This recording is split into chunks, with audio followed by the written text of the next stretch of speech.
अभी हम लोग 340 विधानसभा घाट पर रैली में उपस्थित है और हमारे साथ लाइव पे जो है सभा कुंवर भी बने हुए हैं, जिनको बीजेपी ने 2022 के चुनाव में अपना प्रत्याशी घोषित करके चुनावी मैदान में उतारा है। आइए मिलते हैं इनसे और जानते हैं इनके चुनावी प्रचार प्रसार और चुनावी हालचाल के बारे में। डेली लाइव न्यूज चैनल में स्वागत है आपका नेता जी।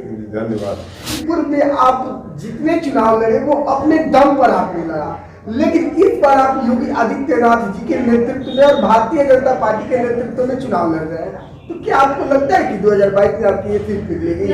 ऐसा है कि पिछले जितने चुनाव लड़ते थे वो हम अपने साथियों, मित्रों और लोगों के सहारे लड़ते थे। इस बार ये चुनाव जो है दूसरे तरह का है।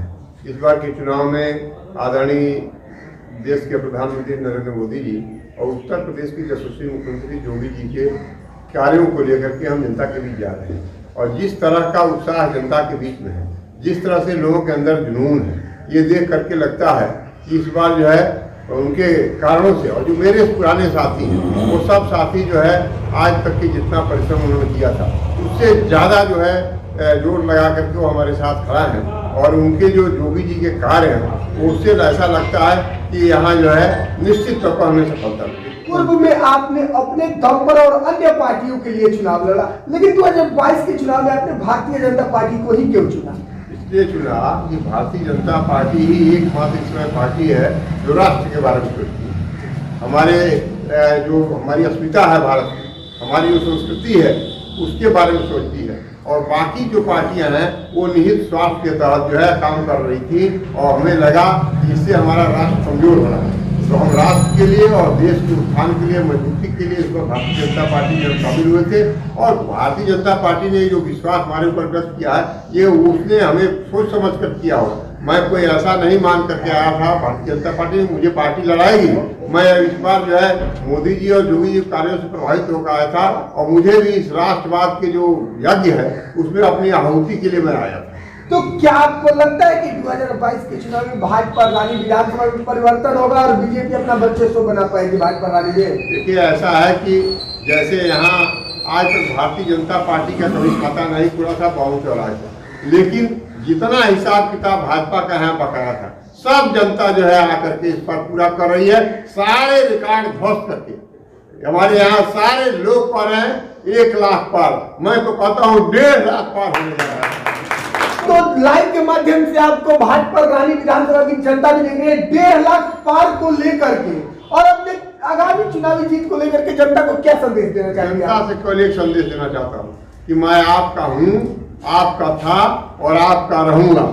आप इस बार जो है यहाँ से ऐतिहासिक विजय सिद्ध दिलवाइए और मैं जीवन भर आपके साथ खड़ा रहूंगा। आपके दुख में, सुख में, हर समय, दिन हो या रात हो, गर्मी हो बरसात हो, उनकी सेवा के लिए सदैव तत्पर रहूंगा। मान लीजिए कि भाजपा रानी की जनता आपको विजय दिला देती है और नेतृत्व करने का मौका मिलता है, तो आपका जो विकास का कदम होगा वो किस क्षेत्र में होगा? विकास का कदम तो ऐसे ही भारतीय जनता पार्टी ने इतना विकास किया है कि विकास के बहुत सारे काम कर चुके हैं, लेकिन क्योंकि देश में और प्रदेश में मिलकर डबल इंजन की सरकार थी, केवल भाजपा में सिंगल इंजन की सरकार थी। और हमारे सांसद जी जो है अकेले सिंगल इंजन का होते हुए भी विकास का एक नया आयाम किया है, कीर्तिमान स्थापित किया है। और मैं सांसद जी के साथ मिलकर के डबल इंजन की सरकार के सहारे इस इलाके में जितने काम अछूते होंगे सभी कामों को पूरा करूँगा।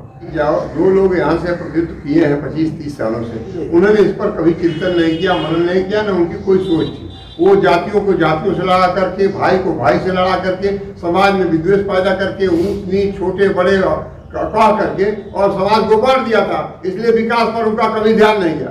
मैं आपको विश्वास दिलाता हूँ कि यहाँ का हल्दी उद्योग जो है पूरे देश में प्रचलित था, तो हम ऐसा कोशिश करेंगे कि यहाँ उद्योग धंधे बैठाएंगे और बैठवा करके लोगों को रोजगार दिलाएंगे। चलते चलते सबसे आखिरी प्रश्न आपसे मेरा ये है कि महिलाओं के रोजगार पर और महिला शिक्षा पर आपकी क्या पहल होगी चुनाव जीतने के बाद? देखिए, इस इलाके में महिला शिक्षा के लिए अलग से कोई व्यवस्था नहीं है, लेकिन मैं प्रयास करूंगा कि आने वाले 1 साल के भीतर यदि मुझे सफलता मिलती है तो महिला डिग्री कॉलेज खुलवाऊंगा।